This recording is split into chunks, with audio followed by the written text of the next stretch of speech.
ආයුබෝවන් ඔබට තෙරුවන් සරණයි. ඔබේ ජීවිතේ ඔබට තෙරුවන් සරණ ප්‍රාර්ථනා කරන වැඩසටහන ඒ තමයි හෙළ සංස්කෘතිය. හෙළ සංස්කෘතියට තෙරුවන් සරණ ඉතාම වැදගත්. අපි හෙළ සංස්කෘතියෙන් පෝෂණය වෙච්ච ජාතියක්, රටක්. ඒ නිසා අපට හෙළ සංස්කෘතියට තෙරුවන් සරණයි කියන වගේම ඔබටත් තෙරුවන් සරණයි කියන්න අපි ඒක හදවතින්මයි කියන්නේ. ඉතින් අපි අද සූදානම් වුණේ අපේ සිත් නිවන කතා ගොන්නක් අපි කතා කරගෙන ආවා. ඒ සාකච්ඡා හැම එකකම තිබිච්ච හර පද්ධතීන් ඔබ ගත්තා. ඔබ අලුතෙන් හිතන්න ගත්තා. ඒ නිසා හෙළ සංස්කෘතිය වැඩසටහනට ඔබ ආදරය කරා. ඒ ආදරය ඊටාම අපට දැනෙන සෙනෙහසක් වගේ දැනෙනවා මේ වැඩසටහන ඉස්සරහට කරගෙන යන්න. ඉතින් අදත් අපි ඔබත් එක්ක කතා කරගෙන ආවේ පළවෙනි කොටසක් අපි කතා කරා. අද මේ කතාවෙම දෙවෙනි කොටස. හැබැයි මම මේ කතාව කියන්නට කලින් අපේ මැදිරියට විශේෂ ආරාධනයක් අපි හැමදාම සුවිශේෂී ආරාධනයක් කරා කිව්වොත් හරියි. අපේ මැදිරියට ඊටාම අපි කෙරෙහි අනුකම්පාවෙන් වැඩම කරා අපගේ නායක හඳුරු කුඹල්වැල්ල ශ්‍රී විද්‍යාරාමයේ හපුකල සුධර්මාරාමයේ ගා ශ්‍රී රේවත මහ පිරිවෙන්නි පරියන අධ්‍යක්ෂ ගාලු කඩවත් සතරේ උපප්‍රධාන අධිකරණ සංඝනායක නම කියනට අවසරයි. නායක හඳුනේ ශාස්ත්‍රපති පූජ්‍යපාද වීරපානේ හේමාරාමාභිධාන නායක ස්වාමින් වහන්සේට අපි ගෞරවයෙන් ආරාධනා කරා හෙළ සංස්කෘතිය වැඩසටහනට. ඉතින් අපි උන්වහන්සේගේ දෙපා නැමද අපි මේ වැඩසටහන ආරම්භ කරන්නට අපට අවසරයි. දයාබර ප්‍රේක්ෂක ඔබට මතක ඇති අපි මේ වැඩසටහන දෙවෙනි වැඩසටහන ලෙස නම් කරේ. මෙහි පළවෙනි වැඩසටහන සබ්බාසව සූත්‍රය තමයි අපේ පාදක කරගනිමින් අපි සාකච්ඡා කරේ. නායක හඳු ඉතාම හොඳින් පැහැදිලි කරා අපේ මේ නිවන සාක්ෂාත් කර ගැනීම සඳහා මේ ගමන පහසු කරන්න දහම් දැනුම අත්‍යවශ්‍යයි කියලා. ඉතින් අපේ නායක හඳුනට අපි මුලින්ම ආරාධනා කරනවා පෙරදා පැවති සාකච්ඡාවේ මූලික සාරාංශයක් බලාපොරොත්තු වෙන්න. අපේ නායක හඳුනේ අවසරයි අපට සබ්බාසව සූත්‍රය පිළිබඳව යම් සාරාංශයක් අරගනිමින්ම අපි සාකච්ඡාව ආරම්භ කරන්න සූදානම්. තිරුවන් සරණයි සියලු දෙනාටම. පසුගිය අවස්ථාවේදී අපි සබ්බාසව සූත්‍රය පිළිබඳව යම් මූලික සාකච්ඡාවක් සිදු කළා. එදිත් අපි අවස්ථානුකූලව පෙන්눔 කළා. මේක බුද්ධ දේශනාවේ සුවිශේෂී අවස්ථාවක් නැත්නම් දේශනාවක් හැටියට. ඊට හේතු වශයෙන් දක්වන්නේ සබ්බාසව කියන වචනයෙන්ම පැහැදිලි කරන සියලු ආශ්‍රවයන් කියන අදහස. එතකොට ආශ්‍රවයන් ප්‍රහීන කරලීම සඳහා අවශ්‍ය මාර්ගෝපදේශකත්වයේ තමයි මේ සූත්‍රය තුළින් අපිට ලබා දීලා තියෙන්නේ. එතකොට මේකේ ප්‍රධාන වශයෙන් ආශ්‍රව තුනක් තමයි අපිට හමු වෙන්නේ. කාමාසව, භවාසව, අවිජ්ජාසව කියන වශයෙන්. ඉතින් මේ විදිහට ආශ්‍රව තුනක් හැටියට පෙන්눔 කරන පුද්ගලයාගේ సంతානයේ තියෙන කෙලෙස් පිළිබඳවයි ඉදිරිපත් කරන්නේ. මෙතෙන්දි තවත් අපි ඉගෙනගත යුතු දෙයක් තමයි මේ ආසව කියන වචනය. ආසව කියන වචනේ අපිට නොඑක් තැන හමු වෙනවා. සාමාන්‍යයෙන් මේ වචනේ යෙදලා තියෙනවා මත්පැන් භාවිතේ නැත්නම් මත්පැන හඳුන්වීම සඳහා මධ්‍යසාරී කියන වචنين ආසව කියන වචනේ භාවිතා වෙලා තියෙනවා. ඊළඟට අපිට තවත් හමු වෙනවා අපේ හෙළ මේ ආයුර්වේදයේනේ. ආයුර්වේදයේත් ආසව කියලා මේ බෙහෙත්තර කොටසක් අපිට හමු වෙනවා. ඉතින් මෙන්න මේ විදිහට මේවයි අර්ථයත් යම් විදියකින් මේකට බලපෑමක් තියෙනවා නැත්නම් සම්බන්ධයක් තියෙනවා. ඒ මොකද එතනත් ආසව කියලා කියන්නේ අර යම් විදියකින් එකතැන පල් කරලා සකස් කරගත්තු දෙයක්. ඉතින් කාලයක් ඒ වෙනුවෙන් පැවතිච්ච දෙයක්. ගොඩ නැගිලා සකස් වෙච්ච එකක්. ඉතින් මිනිස්යන්ගේ సంతානයේ තියෙන ආශ්‍රවත් ඒ වගේ. ඒක කෙටි කාලයකින් ගොඩ නැගිච්ච එකක් නෙමෙයි. ඒකත් ආසව හැටියටම දීර්ඝ කාලයක් සංසාරයේ තුල සත්වයාගේ තුල පැවතිච්ච ක්ලේශ ධර්මයක් තමයි මේ එන්නේ. ඒකත් අර ආසව වගේ දිගින් දිගට ගලාගෙන යන ස්වરૂපයකින් මේක පවතිනවා. ඉතින් ඒ නිසා මුළු මහත් සංසාර ජීවිතේටම මේකේ සම්බන්ධය තියෙනවා. එතෙන්දී අපිට පැහැදිලිව පේනවා සත්වයාට මේ ආසව නැත්තම් මේ ක්ලේශයන් නිසා තමයි මහා පීඩාවකටපත් වෙලා තියෙන්නේ. ඉතින් ඒක මෙතෙන්දී සූත්‍රයේ පෙන්눔 කරනෝ කාමාසව, භවාසව, අවිජ්ජාසව වශයෙන් කාමයන් පිළිබඳව ඇති කරගන්නා වූ ආශාවන්, හැඟීම් ඊළඟට භවය පිළිබඳව ඇති කරගන්නා වූ ආශාවන් ওই විදියට අවිද්‍යාව නැත්තම් නොදැනීම තුලින් ඇති කරගන්නා වූ ආශාවන් ආදී වශයෙන් මෙතෙන්දී අපට පෙන්눔 කරලා තියෙනවා. ඒ නිසා අපට බොහොම පැහැදිලි මේක මේ ආසව කියන වචනයෙන් පෙන්눔 කරලා තියෙනවා මේක සත්‍යයත් එක්ක පුදුම විදියට බැඳිලා තියෙනවා. සම්බන්ධ වෙලා තියෙනවා. ඒ නිසා ඒක දීර්ඝ කාලයක් ඔහුගේ సంతානය තුළ ක්‍රියාත්මක වෙලා තියෙනවා. ඒක දිගට ගලාගෙන යනවා සංසාරික ජීවිතය තුරාවටම ගලාගෙන යන දෙයක් තමයි මෙතන තියෙන්නේ. ඒ නිසා ඉතින් මේකේ යම් සහනයක් ලබන්නම් මේ ආසව ප්‍රහීන කළ යුතුයි කියන එක තමයි තියෙන්නේ. දැන් මෙතන සූත්‍රයේම සඳහන් කරන්නේ මේ ආශ්‍රව සහිත වෙන්නේ අශෘතවත් පෘථග්ජනයා. එතකොට මේක ජයග්‍රහණය කරන්නේ මේ ආශ්‍රවයන් ප්‍රහීන කළා ශ්‍රුතවත් ආර්ය ශ්‍රාවකයන් ආර්යයන් වහන්සේ. ඉතින් මෙන්න මේ පසුබිම තමයි අපි තේරුම් ගන්න ඕන. අපි අශෘතවත් පෘථග්ජන තත්වයේ ඉඳලා ශ්‍රුතවත් සේනාශ්‍රවයන් දක්වා යන ගමනක් තමයි අපි සියලු දෙනාටම තියෙන්නේ කියන එක අවබෝධ කරගන්න. අවසරයි නායක හඳුනී මට යම් තරමක ගැටලුවක් මතුණා. සසර පුරුද්දට මේ අපි ශ්‍රුතවත් සහ අශෘතවත් කෙනෙක් යම් මට්ටමක අපට හඳුනාගත. ඒ සංසාර පුරුද්දෙන් ක්ලේශයන් යම් මට්ටමක ප්‍රහීන කර එහෙම කෙනෙක් මේ මනුස්ස ලෝකයේ අපිත් අතර ඇවිදිද්දී සැරිසරද්දී අපිට ඔහුගේ තියෙන චරිත ලක්ෂණ හා හැසිරීම එහෙම නැත්නම් චර්යා රටාවේ මේ තියෙන ආසවයන්ගේ අඩු වැඩි භාවයේ සසර පුරුද්දට එන එකක් බව පැහැදිලි. මට ඒ ගැන අපට හඳුනාගතහොත් එය පහසු වේවි. අපිට සමාජ ජීවිතයේදී මිනිස්සුන්ගේ චර්යාවන් දිහා බැලුවහම මේවා බොහෝ විට අපිට හඳුනා ගන්න පුළුවන් මට්ටමක පවතිනවා. මිනිස්සුන්ගේ චර්යාවන් දිහා බැලුවහම සමහර කෙනෙකුට කොච්චර උපදෙස් දුන්නා කොච්චර මඟ පෙන්වීමක් කළත් ඒ පුද්ගලයා යහමඟට ඇතුල් කරගන්න හැකියාවක් වෙන්නේ. ඔහුට ආවේනික තත්වයන් තුළ ඔහු ක්‍රියාත්මක වෙනවා. සමහර විට ඒකේ ආදීනව විඳිනවා, කරදර වලටපත් වෙනවා, නොඑක් ප්‍රතිවිපාක විඳිනවා. නමුත් ඒ කිසිවක් තුලින් ඔහු ගොඩ නැගෙන්නේ නැහැ. ඒ නිසා Tamanට ආවේනික වෙච්ච විදියට සංසාරික වශයෙන් ගෙන ආපු අර වැරදි පැත්ත නැත්තම් වැරදි පුරුද්ද පදනම් කරගෙන ඔහු ඒ පැත්තටම ගමන් කරනවා. නමුත් අපි දකිනවා සමාජය තුළ ඇතැම් අයගේ ජීවිත තුළින් මේ සංසාරික ශක්තිය නැත්තම් වාසනා ගුණය එක මේ සංසාරික පුරුද්ද හැටියට අරගෙන ආපු දේවල් ජීවිතය තුළට හුඟක් දුරට එකතු වෙලා සම්බන්ධ වෙලා සහජයෙන්ම ඔවුන් තුළ ඒ ගුණාත්මක භාවය ඇති වෙනවා. දැන් අපි දන්නවා මේ යම් යම් විෂය ක්ෂේත්‍රයන් පිළිබඳව බැලුවාම උපතින් මාගේ ගේනවා තියෙනවානේ. සමහරු උපතින් මාගේ සහජයෙන්ම චිත්‍ර අඳින්න දක්ෂයි. සමහරු ගායනයට දක්ෂයි. ඇතැම් අය නැටුමට දක්ෂයි. ඉතින් ඒ සහජයෙන්ම ගේනේ වහු කාලාන්තරයක් තිස්සේ කරපු පුහුණුවීම් වල ප්‍රතිඵලය.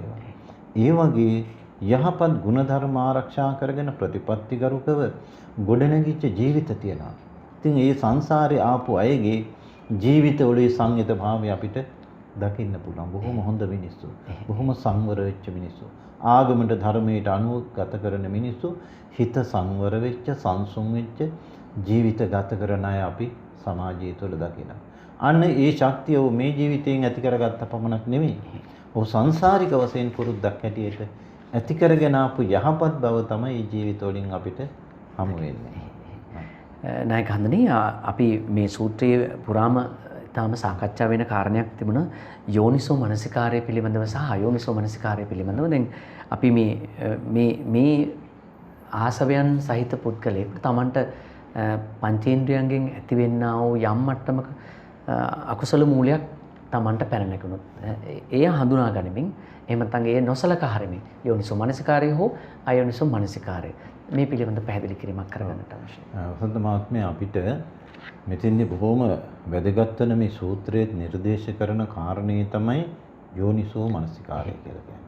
මේක සාමාන්‍ය සරල අර්ථය ගත්තොත් අපිට කියන්න පුළුවන් දේ තමයි නුවණින් සිහි කිරීම කියන එක. යෝනිසෝ මනසිකාරය කියන එකෙන් නුවණින් සිහිපත් කිරීම.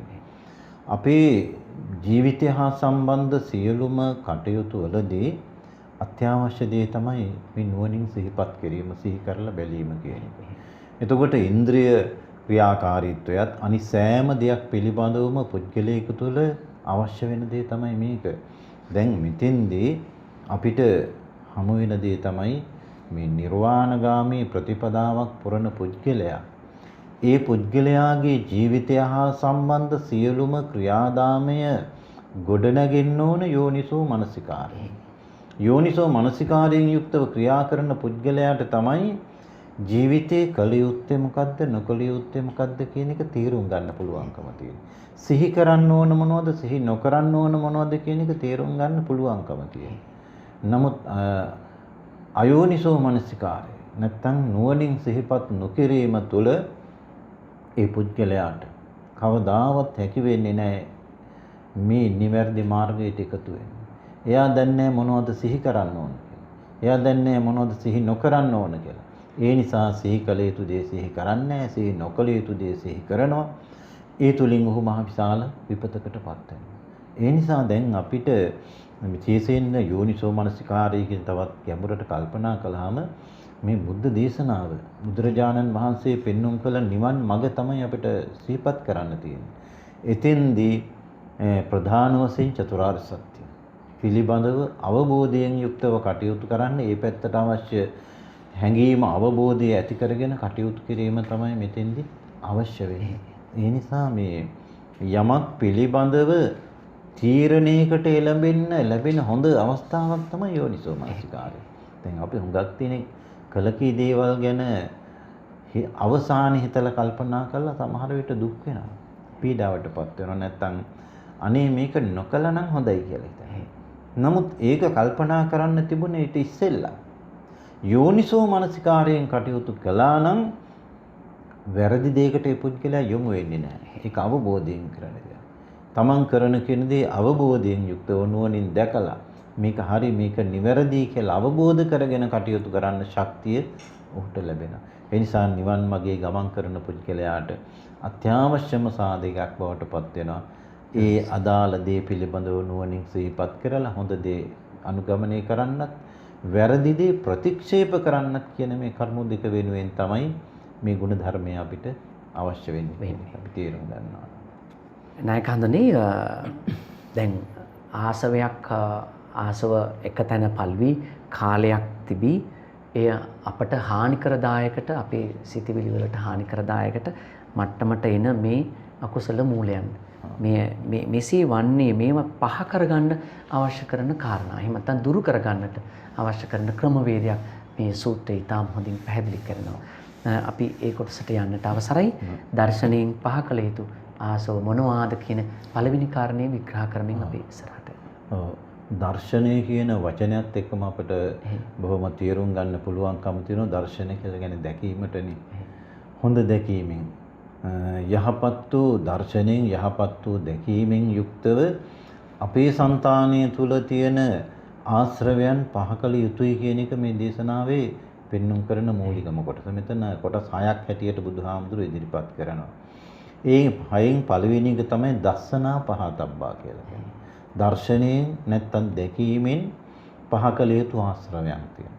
මෙතන දක්වන්නේ මේ යන නිවන් මගේදී පුද්ගල సంతානයේ තුල තියෙන සංයෝජන දුරු වෙන්න ඕනනේ. දස සංයෝජන හැටියට පෙන්눔 කරන මේ සංයෝජනයන් අතරේ ප්‍රධාන මූලිකම කරුණු හැටියට දක්වන්නේ සක්කාය දිට්ඨි විචිකිච්ඡා සීලබ්බත පරාමාස කියන එක. මේ දස සංයෝජන වල මුල් සංයෝජන තුන. එතකොට මෙන්න මේ තුන අනිවාර්යයෙන්ම අපි ප්‍රහාණය කළ යුතු වෙන්නේ දර්ශනය. නැත්තම් යථාබෝධයෙන් දැකීමෙන් යුක්තව තමයි සම්මා දිට්ඨියෙන් තමයි මේක ප්‍රහාණය කර යුතු වෙන්නේ. එතකොට මෙතන අපිට තව ටිකක් පැහැදිලි කරගන්න පුළුවන් සක්කාය දිට්ඨි කියලා කියන්නේ මොකද්ද?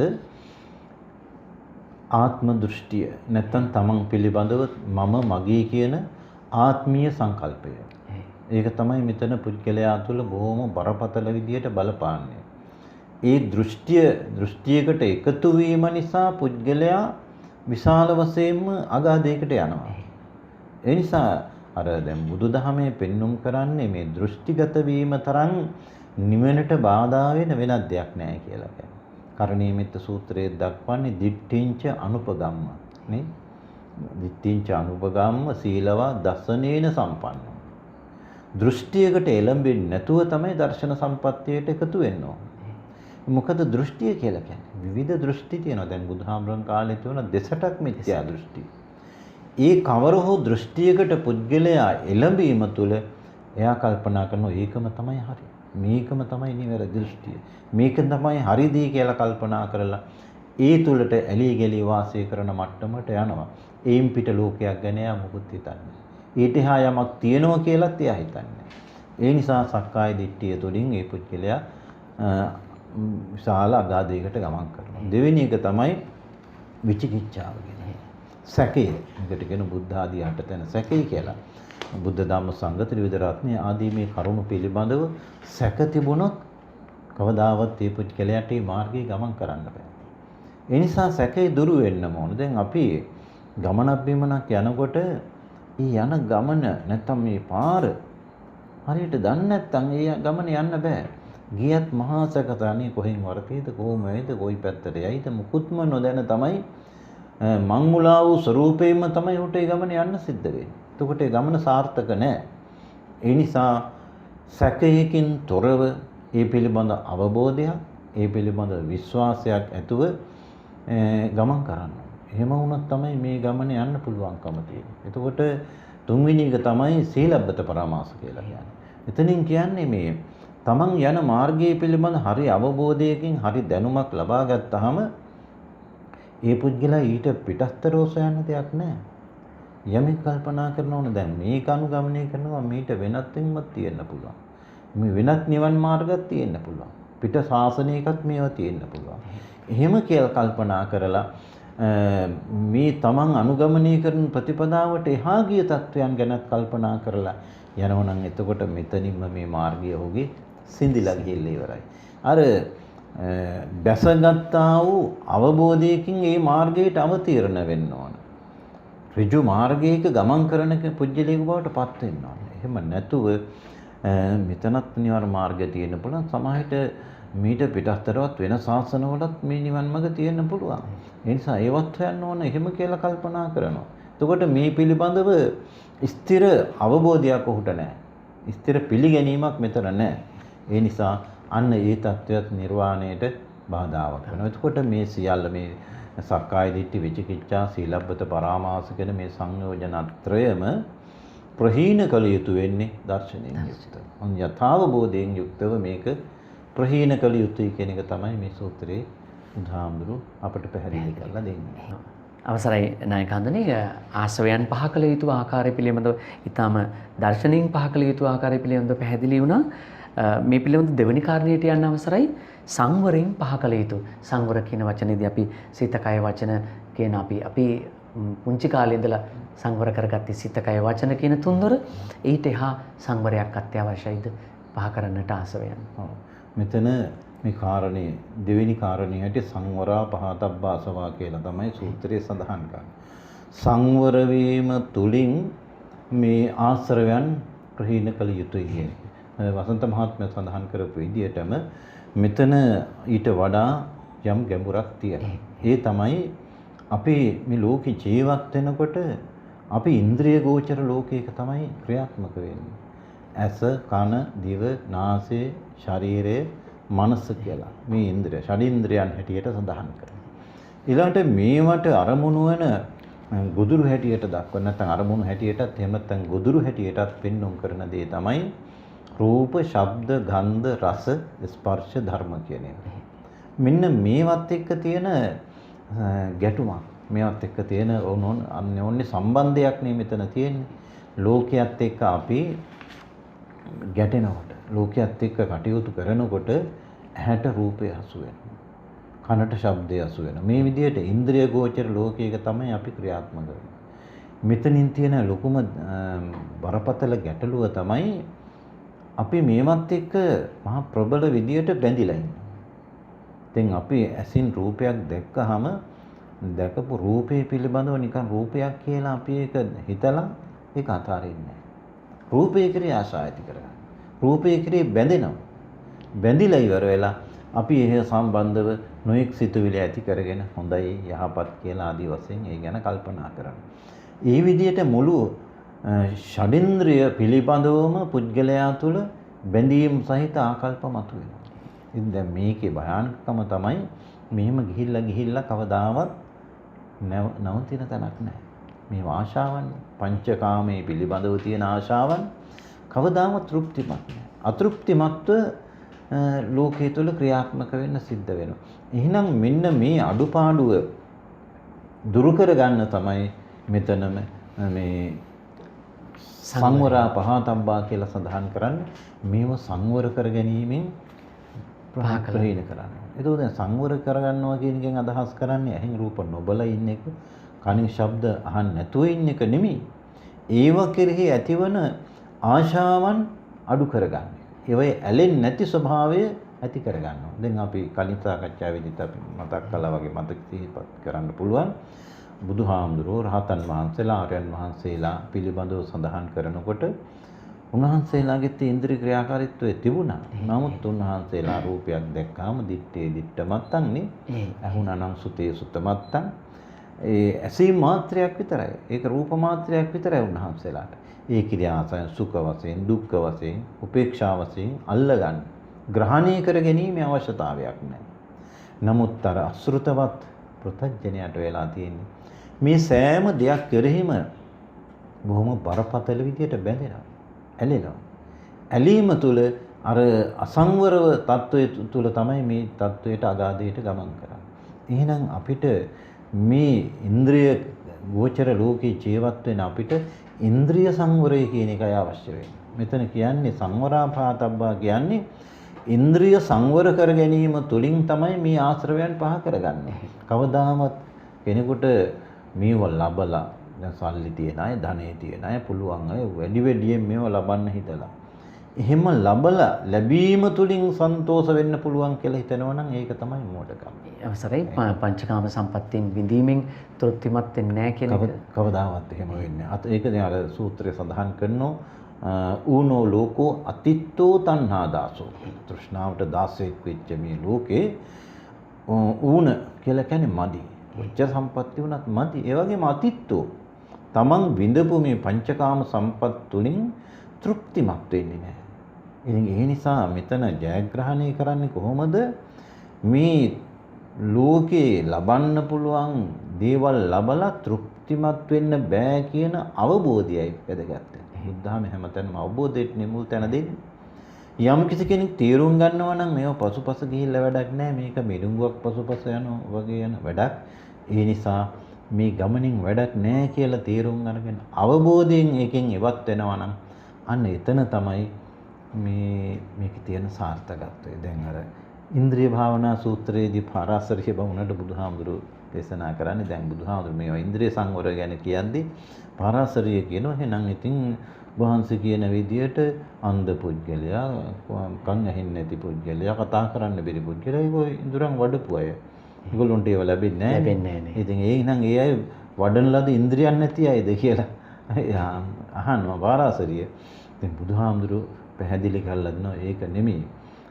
ඒ අයගේ වැඩුණු ඉන්ද්‍රියක් නැහැ. උන්ට සංසාරික තත්ත්වය තුළ ලැබිච්ච අකුසල කර්මයක් නිසා. මේක නෙමෙයි. මේව ලබලා මේ ලෝකේ ජීවත් වෙන මිනිස්සු නුවණින් මේක දකින්න ඕන. ඇසින් දකින රූපේ කෙරේ ඇලීම බාධාවක් කියන එක නැත්තම් අසෘතවත් ප්‍රත්‍යඥයේ ලක්ෂණයක් කියන එක තීරුම් ගන්න ඕන. අන්න ඒ අවබෝධයෙන් තමයි මේක ජයග්‍රහණය කරන්න ඕනේ. ඒ නිසා ඉන්ද්‍රිය සංවරයෙන් යුක්තව කටයුතු කිරීම තුළ ඒහා සම්බන්ධ පංචකාමය හා බැඳුණු ආශ්‍රවයන් ප්‍රහීන කරන්න පුළුවන් කියන එක තමයි බුදුහාමුදුරුවෝ මේ දේශනාව තුළින් අපට ඉදිරිපත් කරලා තියෙන්නේ. ඊටාම වටිනා අදහස් රාශියක් අපට අපේ නායක හඳුරෝ මේ පැහැදිලි කරමින් යන්නේ. දයාබර ප්‍රේක්ෂක ඔබට මේ පිළිබඳ තවදුරටත් හිමින් කල්පනා කරමින් පොතපත පරිශීලනය කරමින් මේ කාරණා ඔස්සේ මේ මඟ පෙන්වන කාරණා ඔස්සේ තවදුරටත් ඉස්සරහට යන්නට අවස්ථාව තියෙනවා. අපි තුන්වෙනි කාරණයට එළඹෙමු. අවසරයි නායක හඳුරන්නේ පටිසේවනේ අපි මේක පහ කළ යුතුයි නම් ඒ පටිසේවන කියන වචනේ තව ඉදිරියට පැහැදිලි කරගනිමින් ගියොත් වඩා වටී කියලා මම විශ්වාස කරනවා. ඔව්. පටිසේවනය ප්‍රතිසේවනය නැත්තම් ඇසුරු කිරීම කියන අදහස තමයි මෙතන තියෙන්නේ. ඉතින් මේ පුද්ගල ජීවිතයේදී තමන්ට ලැබෙන ජීවිතය හා සම්බන්ධ යම් කරුණු ඇසුරු කිරීම තුලින්ම ඒ පිළිබඳ යථාබෝධයටපත් වෙලා ඒ තුලින් ඒ පිළිබඳව තියෙන ආශ්‍රවයන් දුරු කිරීම තමයි මෙතන කියන්නේ. දැන් මෙතන භික්ෂුන් වහන්සේලාගේ පැත්තෙන් ඉදිරිපත් කරනකොට මේකට කියනවා සිව්පස පරිහරණය කියලා. ඒක පටිසේවනානේ. එතකොට ඒ සිව්පස පරිහරණයක් තමයි භික්ෂුන් වහන්සේලා කරන්නේ. එතකොට චීවර, පිණ්ඩපාත, සේනාසන, ගිලානම් ප්‍රත්‍ය මේ සිව්පසෙන් භික්ෂු ජීවිතය පවත්වාගෙන යනවා. එතකොට මේ දේම තමයි මේ සාමාන්‍ය ජනතාව, ගිහි ජනතාවත්, ගිහි සමාජයත් මේ හතර මේ විදිහට ගන්නවා. මේ වචන වලින් සඳහන් කරන්නේ නැහැ. ඒගොල්ලන් කියනවා ඇඳුම් පැළඳුම් ගැන කියනවානේ. කෑම බීම ගැන කියනවා. කෙවල් දොරවල් නිවාස ගැන කියනවා. ඊළඟට බෙහෙත් හේත් ආදී ගැන කතා. ওই විදිහට කතා කරනවා. ඒ වෙනම. නමුත් මෙතෙන්දී අර නිවැරදි මාර්ගයේ ගමන් කරන පුද්ගලයා ගිහියෙක් වෙන්නත් පුළුවන්, පැවිද්දෙක් වෙන්නත් පුළුවන්. ආර්ය ශ්‍රා බෞද්ධ ශ්‍රාවකයෝ හැටියට නිවන් මාගේ යන පුද්ගලයෝ හැම කෙනෙක්ම මේ පටිසේවණයෙන් පහ කළ යුතු ආශ්‍රවයන් ඒ වෙනුවෙන් කටයුතු කරන්නේ. එතකොට මෙතෙන්දී අපි බොහොම හොඳින් දකින දේ තමයි භික්ෂුන් වහන්සේලාගේ පැත්තෙන් බැලුවහම උන්වහන්සේලා සිවුරු පරිහරණය කරනවා. සිවුරු පරිහරණය කිරීමේදී ඒ තුලින් ඒ ආශාවන් නැති වෙලා හැඟීම් ඇති වෙලා භික්ෂුත්වයට බාධා වෙන්න පුළුවන්. එච්චර ඉතින් නිවන් මාර්ගටත් බාධා ඇති වෙන්න පුළුවන්. ඒ නිසා භික්ෂුන් වහන්සේලාට පින්නුම් කරනවා පටිසංකායෝනිසෝ චීවරම් පටිසේවා. යාව දේව සීතස්ස පටිඝාතාය උන්නස්ස පටිඝාතාය. ওই විදියට මේ සිවුරක් පරිහරණය කරන්නේ ඇයි? මේ සිවුර මම පරිහරණය කරන්නේ සීතස්ස පටිඝාතාය. සීතල නැති කරගන්න. උන්නස්ස පටිඝාතාය. උෂ්ණ තියෙන වෙලාවට උෂ්ණයෙන් බේරෙලා ආරක්ෂා වෙනවා. දංශ මකස වාතාතප දැහැලේ බොන විදලේ බොන සත්තු මදුරු මෙසි මදුරුවන්ගෙන් වන හානි වළක්වා ගන්න. වාත ආතපගෙන සුළඟෙන් ඇතිවන කරදර පීඩා දුරු කරගන්න. අවුවෙන් ඇතිවන පීඩා දුරු කරගන්න. ඔන්න ඔය විදිහට හිරිකෝපීන පරිච්ඡාද නැත්නම් අපට මේ ලැජ්ජා ස්ථාන වැසාගත යුතු ස්ථාන වසාගෙන කටයුතු කරන්නට අවශ්‍ය පසුබිම ගොඩනගා ගන්න. එතකොට ඒ වෙනුවෙන් තමයි මේ සිවුර පරිහරණය කරන්නේ. එතකොට ඒ පිළිබඳව ආශාවක් ඇති කළ වැඩක් නැහැ. තෘෂ්ණාවක් උපදවාගෙන වැඩක් නැහැ. අන්න ඉතින්දිත් අර යෝනිසෝ මනසිකාරයම තමයි ඉතින්ටත් අපිට ගන්න පුළුවන්. මේක නුවණින් සිහිපත් කරලා මෙන්න මේ සඳහායි අපි මෙහෙම කටයුතු කරන්න කියලා කියනවා. ඊළඟට දෙවෙනි කාරණේදීත් අපිට හම් වෙන්නේ පිණ්ඩපාතය කියන එක. පිණ්ඩපාතයත් අපි භික්ෂුන් වහන්සේලා හැටියට උගන්වනවා පිණ්ඩපාතම් පටිසේවාමි නේව දවාය නමදාය නමණ්ඩනාය නවිභූෂනාය ආදී වශයෙන් මේ ආහාර අරගෙන බලාපොරොත්තු වෙන්නේ මේ ශරීරයේ ශක්තිමත් කරගන්න. එහෙම නැත්නම් මස් පිඩු වර්ධනය කරගන්න, මද වර්ධනය කරගන්න, අලංකාරයේ වැඩි කරගන්න. මෙවැනි දෙයකට නෙමෙයි මේවා පාවිච්චි කරන්නේ. යාපනාය විහිං සූපරතිය නේ. මේව යැපීම සඳහායි. මේ ජීවිතේ පවත්වා ගන්න ආහාර අවශ්‍ය කරනවා. අන්න ඒ වෙනුවෙන් මම ආහාර ලබා ගන්නවා කියන කල්පනාවත් එක්ක තමයි මේක තියෙන්නේ. ඉතින් තවත් එහාට ගියොත් අපිට හම් වෙන්නේ ගිලම්පස ගැන.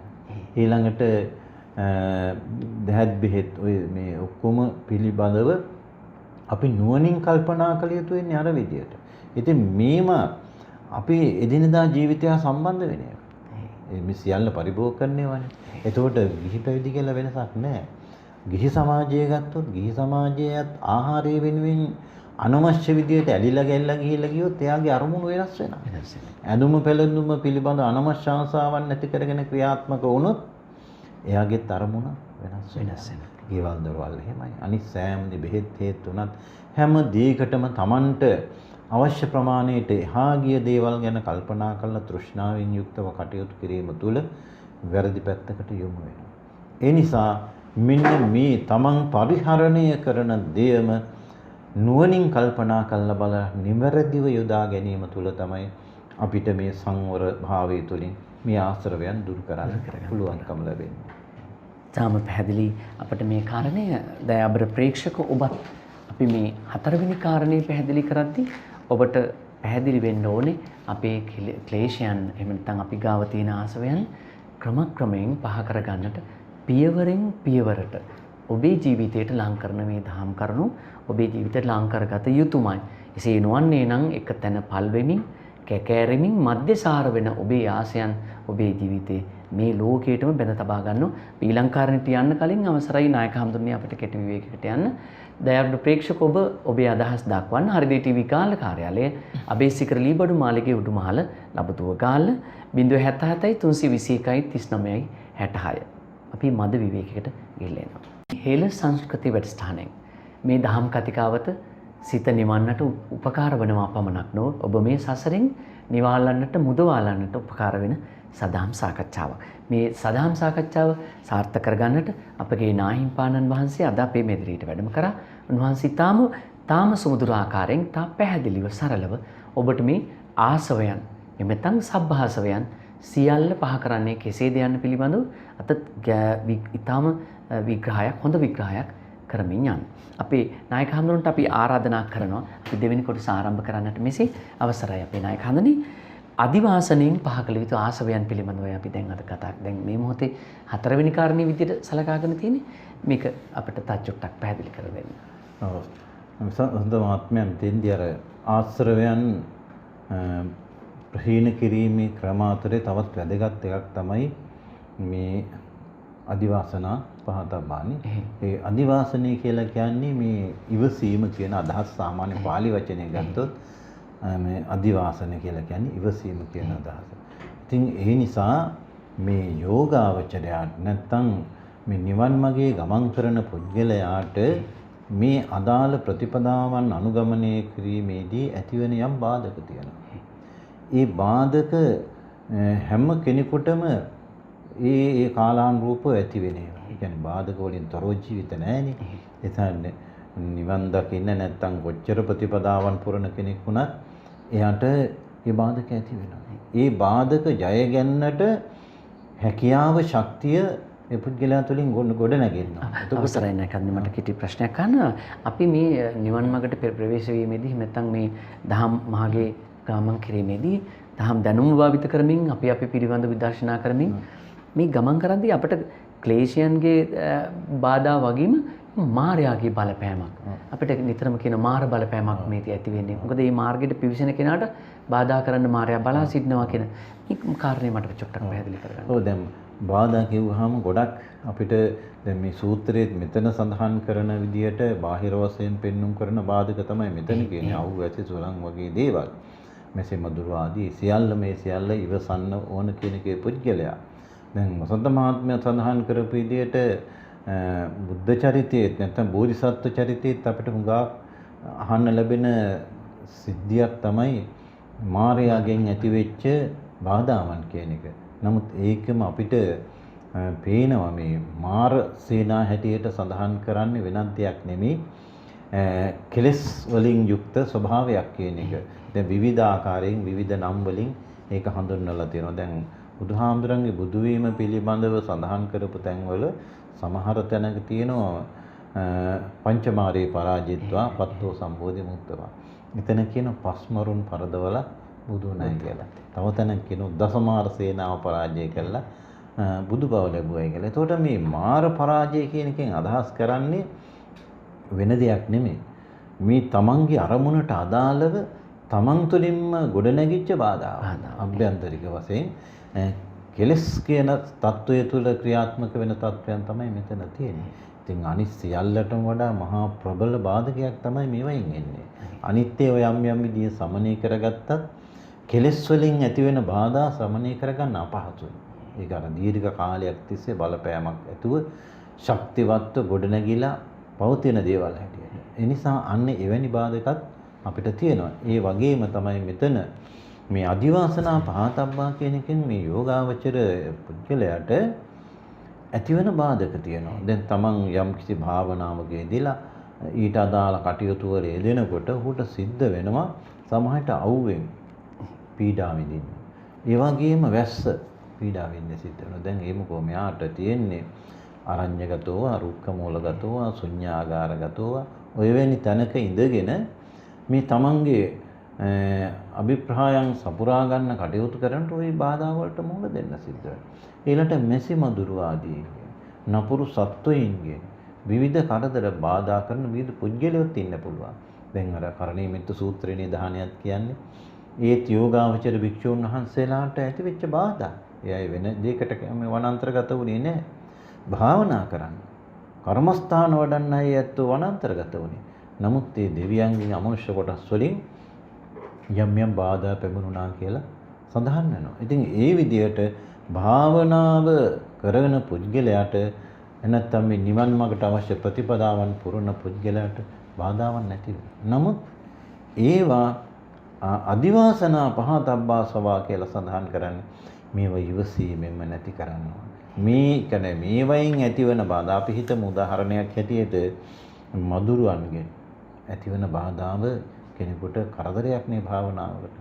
නමුත් ඒ පුද්ගලයා එකෙන් හිතන්න ඕනේ එතෙන්දී මధుරෙක් කනවා වගේ නෙවෙයි මේ සංසාරික ජීවිතය තුළ ගත කරන පුද්ගලයාට සංසාරික ඇති වශයෙන් ඇති වෙන දුක වේදනාව කොච්චර ප්‍රබලයිද.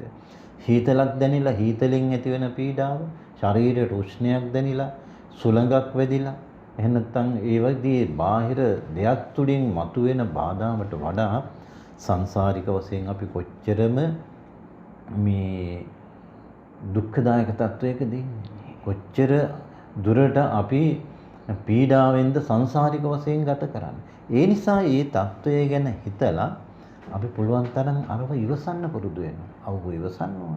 සීත ඉවසන්න ඕන. මෙසි මදුරුවන්ගෙන් වෙන දේවල් ඉවසන්න ඕන.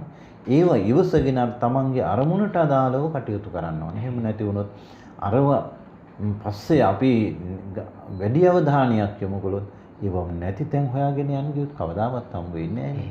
ওই විදිහේ කරදර නැති තැනකට අපි යන්න ඕන. මදුරුව නැති තැනකට, අවුව නැති තැනකට, සීත නැති තැනකට. ඔහොම ගිහලා හොයාගෙන යනු කවදාවත් තමන්ගේ අරමුණ සපුරා ගන්න වෙන්නේ නැහැ. ඔහුට වෙන්නේ කවදා හරි ඒව හොය යනවා මිසක් වෙන දෙයකට බෑ. ඒ නිසා මේ ඇතිවන බාධක මැඩ ගන්න තියෙන හොඳම දේ තමයි චිත්ත ශක්තිය. සිත වඩන පුද්ගලයෙකුට මේව ගණන් ගත යුතු දේවල් නෙමෙයි. දැන් අර තේරෙනවනේ දැන් අර භාවනාව පෙන්눔 කරපු තැනේදී භාවනාවක් කරගෙන යනකොට ශාරීරික වශයෙන් යම් වේදනාවක් දැනුනොත් මොකද කරන්නේ? තමන්ගේ හිත ඒ ස්ථානයට යොමු කරන්න ඕන. මේ අසවල් තැනයි මගේ වේදනාව දෙන්නේ දැන්. වේදනාව තියෙන තැනට තමන්ගේ හිත යොමු කරනවා. මෙන්න මෙතන වේදනාව, මෙතන වේදනයි, මෙතන වේදනයි කියලා. ඒක භාවනා කරනවා. ඒ භාවනාව තුළින් හිත එතනට යනවා. හිත එතන ඒකරාශී වෙනවා. අන්න එතන හිත සමාධිගත කරගන්න මේ වේදනාව ශක්තියක් කරගන්න. අන්න ඒ විදිහට ඉවසීමෙන් යුක්තව කටයුතු කිරීම තමයි මෙතන මේ අදිවාසනා පහතබ්බා කියන එකෙන් බුදුරජාණන් වහන්සේ පෙන්වම් කරලා දෙන්නේ. අපි ඊළඟ කාරණයට යද්දී නායක හඳුරන්නේ මේ පරිවර්ජණයෙන් පහ කළ යුතු ආසවයන් පිළිබඳ මේ pāli වචනයන් පිළිබඳ මට තව විග්‍රහයක් කරගන්න අවශ්‍යයි.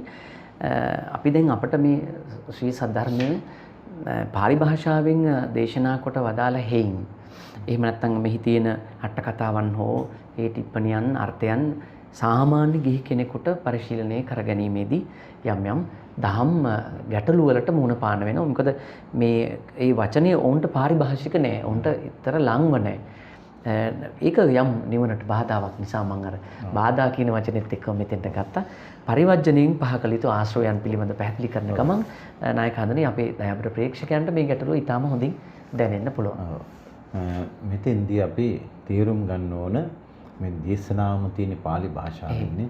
එතකොට මේ pāli භාෂාව පිළිබඳව පුළුල් දැනුමක් හැමෝටම කොහොමවත් ඇත්තේ නැහැ. අපේ බෞද්ධ ජනතාව කිව්වම ඔය හැමෝටම pāli භාෂාව පිළිබඳ පුළුල් දැනුමක් නැහැ.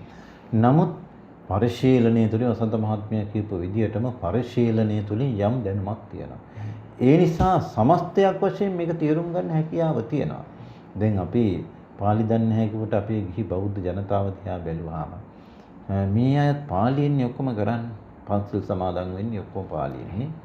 බුදුන් වදින්නේ පාලි ගාත කියලා. පිරිත් කියන්නේ ඔක්කොම පාලි. දැන් මේක රතන සූත්‍රයේ කියන පුද්ගලයාට පාලි දන්නේ නැති වුණාට රතන සූත්‍රයෙන් කියන්නේ මේ මොනවද කියලා එයා දන්නවා. වචනයක් ඇහෙනකොට මේකෙන් කියන්නේ මේ දේ. මංගල සූත්‍රයේ කරුණු කියනකොට දේශනා කරනකොට මේ මංගල කරුණු පිළිබඳව දැනුම යාට තියෙනවා. කරණීයමිත්ත සූත්‍රයේ කියනකොට ඒකේ තියෙන දේවල් පිළිබඳ අවබෝධය තියෙනවා. වචනයක් ගානේ පදගතාර්ථයක් කියන්නේ යාට බැරි වුණාට සමස්තයක් හැටියට එයා මේක අවබෝධ කරගන්නවා. ඉතින් මෙතන ඒක ප්‍රමාණවත්. ඒ කියන්නේ සමස්ත සියල්ල පිළිබඳව නිරුක්ති සහිතව ඒක දැන ගැනීම අවශ්‍ය වෙන්නේ නැහැ. මේකෙන් කියන ධම තේරුම් ගන්න පුළුවන් නම් ඒක තමයි වැදගත් වෙන්නේ. ඉතින් ඒ නිසා මෙතන මේ දේශනාවෙත් පෙන්눔 කරන විදියට අපි මේ තේරුම් ගන්න උත්සාහ කරන්න ඕන මේකෙන් කියවෙන දර්ශනය තමයි නේ. වචන වලට භාෂාවකට මේ වෙනවට වඩා ඒක අර භාෂාව දැනුම ප්‍රයෝජනවත් වෙනවා. ඒක තවදුරටත් කියවල තේරුම් අරගෙන වඩාත් අවබෝධයක් ඇති කරගන්න. ඒ නැතත් මේ දර්ශනය තේරුම් ගන්න පුළුවන් නම් යා යුතු මඟ තේරුම් ගන්න පුළුවන් නම් ඒක ඒ පුද්ගලයාට ප්‍රමාණවත්. එතකොට මෙතන කියන්නේ මේ පරිවර්ජනා පහතබ්බාසවා කියලා කියන්නේ. ඉතින් අර මොනත මහත්මයා සඳහන් කරපු විදිහට මේ වචනේ නේ ටිකක් අමුතුයි වචනේ. නමුත් ඔය ටික කඩලා වෙන් කළ පරි කියන වචනයත් එක්ක උපසර්ගයත් එක්ක වෙන්නලා දෙනවා වජ්ජන කියන එක. වජ්ජන කියන එකෙන් අහමන්නේ වර්ජන කියන එක. දැන් අදත් තියෙනවනේ අපිටත් අහන්න වර්ජනනේ. වර්ජන වගේ සාමාන්‍ය භාවිතයක දෙන එකක් තමයි වර්ජනය කරනවා කියන එක නේ. තමහරු කෑම වර්ජනය කරනවා නේ. නොකා ඉන්නවනේ කෑම වර්ජනය කරනවා. යම් එහෙම ඒ කියන්නේ ඒකෙන් ඈත් වෙලා ඉන්නවා කියන අදහසනේ. ඔව්. ඒ අදහසෙම තමයි පරිවර්ජන කියලා කියන්නේ. එතකොට ඒ පරිවර්ජන කියලා කියන්නේ එකෙන් අදහස් කරන්නේ මෙතන අපි මේ ක්‍රියාමාර්ග තුළදී අපි වර්ජනය කළ යුතු දේවල් තියෙනවා. ඉවත් වෙන්න ඕන දේවල් තියෙනවා.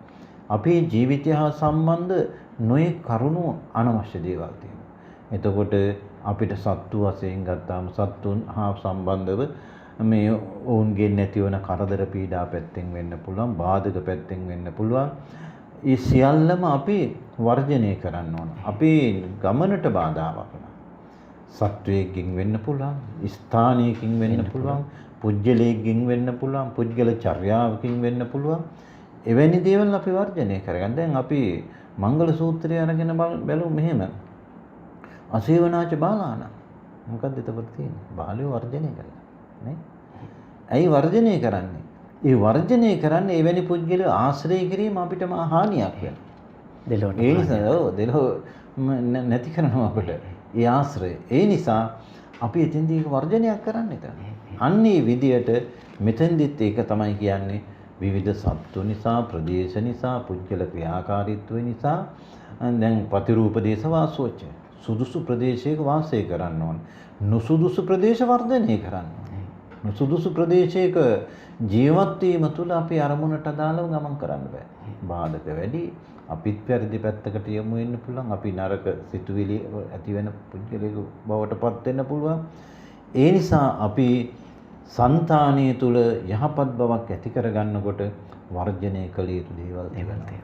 අන්න ඒව වර්ජනය කිරීම තුළින් තමයි ඒ ආශ්‍රවයන් අප තුළින් ඉවත් කරගන්න ආශාව පැත්තෙන් එන්න පුළුවන්. විවිධ ක්‍රම තුළින් ඒ වර්ජනය කළ යුතු යමක් තියෙනවා නම් ඒවෙන් ඉවත් විය යුතු නම් අන්න ඒ දේවල් වලින් ඉවත් වෙලා ඒහා සම්බන්ධව කෙලෙස් දුරු කරලා ක්‍රියා කරන්න අපි උත්සාහ කරන්න. දෙසරයක් සිටිය යුතු නැහැ. වර්ජනය කළ යුතු යමක් තිබේ නම් ඔබේ ගමනට බාධාවක් වන්නේ නම් ඔබ වහාම වර්ජනය කළ යුතුයි. මම හිතන්නේ සබ්බාසව සූත්‍රයේ අපට කියා දෙන දහම් කාරණාවල සියුම් කාරණා බැලුවම අපට මේ සසරෙන් ගැලවෙන්න අමාරු නෑ. අපිට මේ ලබන ආත්මෙට කල් දමන්නත් බෑ. කල් නොදැමිය යුතුයි. ඔබට මේ කියන දහම් කාරණා අපේ නායක හඳුරු ඉතාම හොඳින් පැහැදිලි කරලා දෙන්නේ. ආසවයන් ඔබ තුල තියෙනවා. පැසව තියෙන මෙන්න මේ මධ්‍යසාර වගේ තියෙන ආසවයන් හිමින් පහ කළ යුතුයි. අපි ඊළඟ කාරණයට යමු. අපට අවසරයි විනෝදනයෙන් පහ කළ යුතු ආසවයන් පිළිබඳව පැහැදිලි කරනවා නායක හඳුරු. මොකද්ද මේ? මෙතන විනෝදනයෙන් කියනකින් අදහස් කරන්නේත් යථා අවබෝධයකින් යුක්තව මේ පහ කළ යුතු කෙලස් කියන අදහසක්ම තමයි. එතනින් පහ කරන්න ඕන මොනවද කියලා කාම විතර්ක කියන එක. කාම විතර්ක, ව්‍යාපාද විතර්ක, විහිංසා විතර්ක.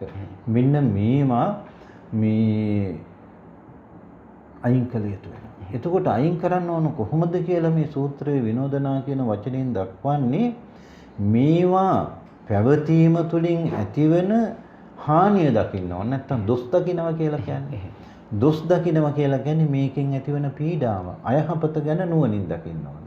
නුවණින් දැකලා කාම විතර්ක වලින්, ව්‍යාපාද විතර්ක වලින්, විහිංසා විතර්ක වලින් ඈත් වෙන්න ඕනේ. ඒතකොට දැන් කාම විතර්ක කියන එක අපි මුලදී සාකච්ඡා කළා. කාමයන් පිළිබඳ කාම දෘෂ්ටියෙන් නැත්නම් කාම ආශාව කියලා පදනම් කරගත්තු ඒ ආශාවන් තුලින් ඇතිවෙන චිත්ත වේගයක් තියෙනවා. නැත්නම් කල්පනාවක් තියෙනවා. ඊළඟට ව්‍යාපාද විතර්ක. හිතේ ඇතිවෙච්ච විවිධ තරහ ගතිය ආදිය සම්බන්ධ කරගෙන ඇතිවෙන තත්වයන් තියෙනවා. තරහක නිසා හිත දූෂිත වෙනවා. බර වෙනවා. එතකොට ඒක නිවනට බාධාවක්. විහිංසා ඊළඟට විවිධ සත්වයන්ට හිංසා කිරීම පිළිබඳ සංකල්ප පුද්ගලයා තුළ ඇති වෙනවා. අන්න ඒ වයින් ඈත් වෙලා කාම විතර්ක, ව්‍යාපාද විතර්ක, විහිංසා විතර්ක මෙන්න මේවය පැවතීම තුළින් පුද්ගලයාට ඇතිවෙන අයහපත, පීඩාව ගැන නැත්තම් ඒකේ සදොස් බව දැකලා ඒවයින් ඉවත් වෙන්න කල්පනා කරලා එහෙම ක්‍රියාත්මක වීම තුළින් ප්‍රහීන කළ යුතු ඒ ත්‍රිවිධ විතර්ක ප්‍රහාණය කිරීම. නැත්තම් ඒ ආශ්‍රවයන් ප්‍රහීන කිරීම තමයි මෙතන දේශනාවේ බුදුරජාණන් වහන්සේ විනෝදනා පහතබ්බා කියලා දේශනා කරන්නේ. අපි අවසාන කාරණයට යන්නට අවසරයි. මේ භාවනාවෙන් පහ කළ යුතු ආසවයන් පිළිබඳව මෙතන අපිට චුට්ටක් ගැඹුරින්ම කතා කරගන්න වෙයි අපේ නායක හඳුනේ. අපි හදාරා තිබෙන්නේ සමත සහ විදර්ශනා කියන භාවනාද්වය. මේ භාවනා ක්‍රම දෙකකින් අපිට නිවන කරා එහෙම නැත්නම් නිවීම කරා යන්නට තියෙන පාරේදී මේ ඊට අමතරව අපි මේ ලෞකික භාවනාවන් එහෙම නැත්නම් ලෝකෝත්තර தත්ත්වයට නැති භාවනාවන් අපි කරමින් අපි මේ සසරෙම ගැට ගැහි රවුම් ගැහි ඉන්න පුළුවන්. ඉතින් අපිට මේ විශේෂයෙන් ආසවයන් පහණය කිරීම සඳහා භාවනා යෝගී ස්වාමින් වහන්සේලා සහ ගිහි අපගේ ශ්‍රාවුද්ද පිරිස ඉන්නවා. ඔවුන් හැබැයි වසර ගාණක් භාවනාවේ නියුක්ත වුණාට යම් මට්ටමක හෝ අපිට පෙනෙන්නට හෝ සමාජයට දැනෙන්න හෝ ඒ දැනගත් කාරණේ සමාජයට දේශනා කරන්නට හෝ ඉදිරිපත් නොවීම එක පැත්තක අභාග්‍යයක් කොට සැලකන අපට තියෙන එකම ගැටලුව මේ භාවනාවෙන් පහ කළ හැකිද එහෙම නැත්නම් ඔවුන්ට මේ භාවනාවේ නියුක්ත පිරිසකට මෙහි විශ්වාසයක් ඇති වෙනවද කියලා සබ්බාසව සූත්‍රය ඇසුරින් පැහැදිලි කරගන්නට අවශ්‍යයි. වසන්ත මහත්මයා එතන අපිට බොහොම පැහැදිලි වන්ද මහත්මයා කිව්වේදී විවිධ භාවනා ක්‍රම විවිධ අවස්ථා අපිට හමු වෙනවා. නමුත් මේ සබ්බාසව සූත්‍රයේදී බොහොම ක්‍රමානුකූලව පෙළ ගැස්මක් තියෙනවා. අර මුලදීම අපි කියවනේ දස සංයෝජනවල මුල්ම සංයෝජන සක්කාය දිට්ඨි විචිකිච්ඡා සීලබ්බත පරාමාස කියන මේවා දර්ශනයෙන්ම ප්‍රහාණය වෙනවා. ඉතින් ඒ විදිහට ආපු ගමනක් නෙමෙයි ඉන්නේ. ක්‍රමක්‍රමයෙන් ඒ ක්ලේශයන් ඒ ක්‍රම තුලින් ප්‍රහාණය කරලා අවසාන අවස්ථාවේ තමයි දැන් මේ භාවනා පහතබ්බා කියන තැනට ඇවිල්ලා තියෙන්නේ. ඉතින් යම් වැඩපිළිවෙලක් අතනින් පටන් ගත්තාම අනිවාර්යෙන් මෙතෙන්ට එනකොට අවසාන ප්‍රතිඵලයට ළඟා වෙනවා. ඒක අවසරයි නායකයන්නි මට බාධා කරන්න මේ භාවනාව කියන එක විනෝදණයෙන් පහ කිරීම, පරිවර්ජණයෙන් පහ කිරීම, එහෙම නැත්නම් අපි කතා කර අදිවාසණයෙන් පහ කිරීම, පටිසේවණයෙන් පහ කිරීම සහ දර්ශනයෙන් පහ කිරීම කියන කාරණා හතත් එක්ක ඍජු සම්බන්ධයක් පවතිනවද? එහෙම නැත්නම් ඒ භාවනාව විතරක් වියුක්ත වෙලා යනවද කියන්නේ? නෑ. සම්පූර්ණයෙන්ම අර මුලින් කියපු විදිහට දැන් අර මුල්ම සංයෝජනතර මුල්ම කාරණයෙන් දර්ශනයෙන් පහ වුණා වගේ අනිත් ඒ අංශ වලින් ඒ කරුණ වලින් ඒ භාව නැත්තම් පුද්ගලයාගේ හිතේ දියුණුවක් ඇති වෙනවා. එකින් එක ආශ්‍රව කොටස් දුර වෙලා යනවා. දුර වෙලා ගිහිල්ලා අවසානයේ ඉතුරු වෙච්ච යම් කොටසක් තියෙනවා.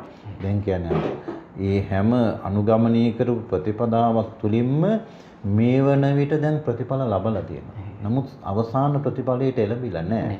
සකල ක්ලේශයන් ප්‍රහීන කළ කියන තැනට තාම ඇවිල්ලා නැහැ. අන්නේ ඉතිරි ටික සම්පූර්ණ කරගන්න තමයි මෙතන කියන්නේ භාවනා පහතබ්බා. භාවනාවෙන් පහ කටයුතු ආශ්‍රවයන් මෙතෙන්දි තියනවා. එතකොට දැන් මේක වැඩපිළිවෙලක් හැටියට ගත්තාම ඒ උච්චතම අවස්ථාව තමයි දැන් මේ පෙන්වුම් කරන්නේ. දැන් කෙලස් ටික ටික අඩු කරගෙන ඇවිල්ලා දැන් අවසාන වශයෙන් මෙතෙන්දි කියන්නේ රහත් බව කියන එක වෙන දෙයක් නෙමෙයි. මේ කියන්නේ රහත් බව. දැන් මාර්ගඵල හැටියට ක්‍රමක්‍රමයෙන් දියුණු කරගෙන ඇවිල්ලා දැන් අනාගාමි තත්වයකට වගේ පුද්ගලයා ඇවිල්ලා දැන් තියෙන රහත් බව කියන එක ඇති කරගන්න. ඒ සඳහා අවසාන පියවර අනුගමනය කරන්න තමයි මේ භාවනා පහතබ්බා කියන කාරණය බුදුහාමුදුරුවෝ පෙන්වුම් කරන්නේ. මෙතින්දී වෙන වෙනත් කරුණු පිළිබඳව නෙමෙයි සම්පූර්ණ ධර්මයේ පිළිබඳ යථාර්ථ අවබෝධයකට පැමිණෙන්න තමයි මෙතන කියන්නේ. මෙතන කියන්නේ සත්‍ය බොජ්ජංග ධර්ම පිළිබඳව තමයි මෙතනින් කියන්නේ. දැන් බුදුහාමගේ දේශනා අතරේ ඔය සත්‍තිස් බෝධිපාක්ෂික ධර්මවල එක කොටාසයක් තමයි කාණ්ඩයක් තමයි සත්‍ය බොජ්ජංගය කියලා කියන්නේ. සති ධම්මවිචය විරිය පීති පස්සද්ධි සමාධි උපේක්ඛා කියලා මේ සඳහන් කරන බෝධ්‍යාංග 7 පිළිබඳව තමයි මෙතනදී විශේෂයෙන් අවධානය යොමු කරන්නේ. අපිට කෙටියෙන් පැහැදිලි කරගන්නට අවස්ථාවක්. ඔව්. එතකොට දැන් අපිට තේරුම් ගන්න පුළුවන් කම තියෙනවා සත්‍ය බෝධ්‍යාංග දැන් අපි පොඩ්ඩක් ඒ ගැන වචනයක් කියලා හිටියොත් බෝධ්‍යාංග කියන එකෙන් අරකන්නේ බෝධි අංග කියන එක. බුද්ධත්වයට ඇසුරු කළ යුතු. නැත්තම් බුදු කුරුදහම් කියන තැනට තමයි මෙතන සම්බන්ධ වෙලා තියෙන්නේ. එතකොට බුද්ධත්වයේ ලැබීම සඳහා අනුගමනය කළ යුතු අංග අතරේ තමයි මේවා පවතින්නේ. එතකොට ඒයින් පළවෙනි එක තමයි සති කියලා සඳහන් කරන්නේ. මේ සති මුල්ම බෝධ්‍යාංග ධර්මයේ සති කියලා කියන්නේ. සති කියන්නේ හොඳ සීය. හොඳ සීය සතර සතිපට්ඨානයෙන් යුක්තව කටයුතු කිරීමේ ස්වභාවය තමයි මෙතන කියන්නේ. එතකොට මේ සතිය වඩා වර්ධනය කරගෙන කටයුතු කරන පුද්ගලයාට මේ නිවන් මඟ පසක් කරගැනීමේ මූලික පදනම සකස් කරගන්න පුළුවන්කම තියෙනවා. දැන් අතන අපි මුලදී සඳහන් කළානේ සතිපට්ඨානය ගැන කියන්නේ ඒකායනෝ යම් භික්ඛවේ මග්ගෝ කියලා. මේ එකම මගනේ මේක. ඒ නිසා නිවනට යන එකම මග නම් ප්‍රධාන තැන හිමි වෙන්නේ සතියට. සිහියට. හොඳ සිහිය පවත්වා ගන්න ඕනේ. එතකොට සතර සතිපට්ඨානය පිළිබඳව සිහිය ඊළඟට මේ සියල්ලම චතුරාර්ය සත්‍ය පදනම් කරගෙන තියෙනවා. අන්න ඒ අනුව හොඳ සිහියෙන් යුක්ත ස්වභාවයෙන් කටයුතු කිරීම තමයි මෙතන කියන්නේ. ධම්මවිචය කියලා කියන්නේ මේ න්‍යායික ධර්ම පිළිබඳව අවබෝධය කියන එක. න්‍යායික ධර්ම කිව්වහම අපි දන්නවා බුද්ධ දේශනාවේ හරය හැටියට දක්වන චතුරාර්ය සත්‍ය පටිච්චසමුප්පාදයේ කර්මයේ පුනර්භවයේ වෙන්නිතර ලක්ෂණ ආදී මේ මූලික කරුණු පිළිබඳ හොඳ අවබෝධයක් එන්න ඕන පුද්ගලයාට. නැත්තම් මේව මෙනෙහි කරගෙන මේවා අනුස්මරණය කරගෙන ඒ පිළිබඳ අවබෝධයකට යන්න අමාරුයි. ඒ නිසා යම් දැනුමක් මේ පුද්ගලයාට නිවැරදි දැනුමක්. ඒක යථාර්ථ අවබෝධයට තාම ගියේ නැහැ. නමුත් ඒ කරුණු පිළිබඳව අවබෝධයක් පුද්ගලයාට අවශ්‍ය කරනවා. ධම්ම විචය කියලා කියන්නේ ඒකයි. ඒ න්‍යායික ධර්ම පිළිබඳ අවබෝධය පුද්ගලයාට තියෙනවා. ධම්ම විචය ඊළඟට විරිය. විරිය කියලා කියන්නේ වීරිය වඩනවා කියන්නේ. මොකටද? මේ භාවනාවේදී පුද්ගලයාට වීරිය අවශ්‍යයි. ඒ මොකද අපි මුලින් සඳහන් කරපු භාවනාවට බාධක තියෙනවා. මේ හේතු නිසා කරදරයි, බාධකයි. ඒ නිසා මේ බාධක හැම පුද්ගලයාට කටයුතු කරන්න අමාරුයි. බාධක ජය ගන්න තියෙන එකම උපාය මාර්ගය තමයි වීරිය කියන්නේ. දැන් බුදුහාමුදුරුවෝ ගැන සඳහන් කරද්දී කියනවා බුද්ධත්වයේ සඳහා චතුරංග සමන්නාගත වීරයෙන් යුක්තව කටයුතු කළා. මේ විරිය දැන් පාරමිතාවක් නේ. විරිය පාරමිතාව කියලා කියන්නේ බොහොම බුද්ධත්වයේ මූලික අංගයක්. මෙම් සමාධිය වඩන පුද්ගලයා තුලත් මේ වීරිය තියෙනවා. විරිය කියන්නේ ඒකයි. ඒක අඛණ්ඩව ඒ භාවනාවක් තුළ යෙදෙන්න අවශ්‍ය ශක්තිය ලැබෙන්නේ මේ වීරිය තුළින්. ඊළඟට පීති කියලා කියනවා සතුටට. සතුට කියන්නේ භාවනාව සතුටක් වෙනවා. අසතුටුදායක නම් කරගෙන යන්න බෑ. භාවනාව පිළිබඳව තියෙන කලකිරීමක් නම් මේක මහා කරදරයක්. මේක අපහසුයක්. මේක මහා වේදනාවක්. අපි ඒ සතුට කියන එක අපි දැන් පංචේන්ද්‍රයන් පිනවීමෙන් ඇතිවෙන සතුට සහ භාවනාවෙන් ලැබෙන ප්‍රගතිය එහෙම නැත්නම් ඉදිරිය අපි ගාව තියෙන සංවර්ධනයේ සඳහා තියෙන සතුටයි මේ දෙක අතර මේක ලොකු වෙනසක් තියෙනවා. මෙතන කියන්න පුළුවන් නිර්ආමිෂ ප්‍රීතිය කියලානේ. නිර්ආමිෂ කිව්වා නිර්ආමිෂ කියලා කියන. ආමිෂයෙන් තොර වෙච්ච. දැන් වක් මිනිසුන්ගේ ආමිෂයත් එක්කනේ සතුට පැදිලා තියෙන්නේ. කන්න බොන්න ලැබෙනවා නම්, ගෙවල් දොරවල් සල්ලි ඌව තියෙනවා නම් ආමිෂයනේ ඒවා. ඒවා ආමිෂ සතුට ඒවා. මෙතෙන්දී ඒ ඇතිවන සතුට නිර්ආමිෂයි. කිසිම දෙයක් බලාපොරොත්තු වෙන්නේ නෙමෙයි. මේ සසරෙන් ගොඩ වෙන්න තියෙන අවශ්‍යතාවය. අන්න ඒ මාර්ගය පුරාගෙන ඉදිරියට යනකොට ඒ පුද්ගලයාට දැනෙන ලොකු සතුටක් කියන එකේ මේ අදහස් කරන්නේ බොහොම සැනසෙල්ලක් ඒක ජීවිතේට. සහනයක්. අන්න ඒ සහනය තමයි මෙයාට භාවනාව ඉදිරියට ගෙනියන්න ශක්තිය ලබා දෙන්නේ. ඒ නිසා මේ සතුට මේ ප්‍රීතිය අවශ්‍ය කරන මේ පස්සද්ධි. එතකොට මේ පස්සද්ධි කියන එකෙන් අදහස් කරන්නේ කායික මානසික සැනසීම කියන එක. කාය පස්සද්ධි, චිත්ත පස්සද්ධි කියලා සඳහන් කරනවා මේ කයත් හොඳට පවත්වාගෙන යනවා. හිතත් හොඳට පවත්වාගෙන. මේ දෙකේ යම් සංවර භාවයක් තුලින් සහනයක් තුලින් තමයි මේක ඉදිරියට භාවනාවක් ගෙනියන්න පුළුවන්කම තියෙන්නේ. කයට මහ වේදනාවක් කියලා හිතෙනවනම්, හිතට මහ වේදනාවක් කියලා හිතෙනවනම්, මේ භාවනාව දිගට කරගෙන යන්න බෑ. ඒ නිසා සිත කය දෙකම බොහොම සංවරශීලීව සංයමයෙන් යුක්තව සහනදායක විදියට පවත්වාගෙන යාම අත්‍යවශ්‍ය වෙනවා මේ භාවනා ක්‍රමයේදී. ඊළඟට සමාධි කියන එක පැහැදිලි. චිත්ත ඒකාග්‍රතාවයේ සිත යම් විදියකින් එක අරමුණක් තුළ පිහිටුවාගෙන කටයුතු කිරීමේ හැකියාව තියෙනවා. ඒක තමයි ප්‍රධානම දේ. අපිට අමාරුත් ඒකනේ. අරමුණක රඳවන්න අමාරුයි හිත. ඒ නිසා ඒ අරමුණ තුළ රඳවන්න නම් හිත සමාධිගත කරගන්න පුළුවන්, ඒක අරමුණක රඳව ගන්න පුළුවන් ශක්තිය පුද්ගලයා උපදවා ගන්නවා. අන්න එහෙම උපදවා ගත්තා මේ සමාධිය නැත්තම් චිත්ත ඒකාග්‍රතාවය ඇති කරගන්න පුළුවන්. ඊළඟට උපේක්ෂා කියලා කියනවා මේ චිත්තය සමාධියත් අතර සම බව ඇති කරගෙන පුද්ගලයා කටයුතු කරන්නේ. එතකොට උපේක්ෂාව වෙන්න ඕනේ ඒ කරුණු දෙක කෙරෙහි.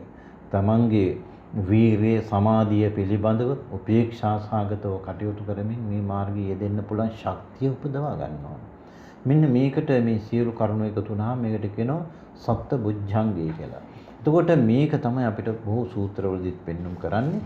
මේක නිවනට හේතු වෙන ප්‍රධාන මාර්ගයක් හැටියට තමයි දක්වන්නේ. ඒ වගේ මේ අවසානයේදී භාවනා පහතබ්බා කියන එකෙන් අදහස් කරන්නේ මේ ඔස්සේ යන අවබෝධය කරා. මොන අවබෝධයද අවසානයේ ගමන් කරන්නේ? චතුරාර්ය සත්‍ය අවබෝධය සඳහා යන ගමන තමයි මේ විදියට පෙන්වුම් කරන්නේ.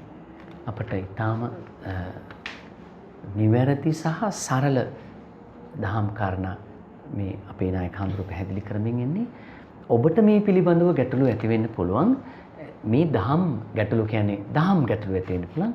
යම් යම් ඔබ කරගෙන යන භාවනානුයෝගී වැඩපිළිවෙලක් තිබේ නම් එහෙම නැත්නම් දහම් මාර්ගයේ යම් වැඩපිළිවෙලක් තිබෙනවා නම් ඔබට ගැටලු ඇති වෙන්න පුළුවන්. මොකද ගැටලු ඇති වෙන්නේ ඒ ගමනේ යන කෙනාට තමයි. ඒ නිසා අපි ආරාධනා කරනවා ඔබේ ගැටලු අපිට ලියා එවන්න. විශේෂයෙන් දුරකථනයටත් වඩා ලියා එවන වඩා පහසුයි.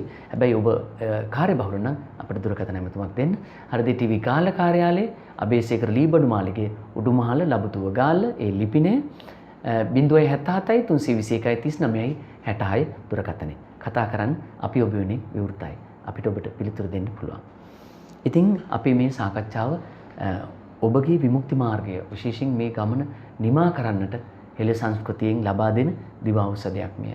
ඉතින් අපේ මේ වැඩසටහන සාර්ථක කරගන්න අපේ මෙදිරියට වැඩම කරා අති ගෞරවනීය අපගේ නායකපාණන් වහන්සේ කුඹල්වැල්ල ශ්‍රී විජයාරාමයේ ඒ වගේම හපුගල සුධර්මාරාමයේ ගහ ශ්‍රී රේවත මහ පිරිවෙන්නේ පරිවෙනාධ්‍යක්ෂ ගාලු කඩවත් සතරේ උපප්‍රධාන අධිකරණ සංඝනායක මට නම කියන්නට අවසරයි නායක හඳුරන්නේ ශාස්ත්‍රපති පූජ්‍යපාද වීරපානේ හේමාරාමාභිධාන නායක ස්වාමින් වහන්සේ අදත් අපේ මෙදිරියට වැඩම කරා. උන්වහන්සේ වෙනුවෙන් අපි පුණ්‍ය ආනුමෝදනා කරන ගමන්ම අපි නිදුක් නිරෝගී සම්පන්නිය හෙළ සංස්කෘති වැඩසටහනින් අපි සියලු දෙනාම පුදසුණක් කොට උන්වහන්සේගේ දෙපා මුල තබනවා ආශිර්වාද කරන්නට අපිටත් මේ වැඩ කරගෙන යන්නට උන්වහන්සේ ලොකු ආශිර්වාදයක් ශක්තියක්.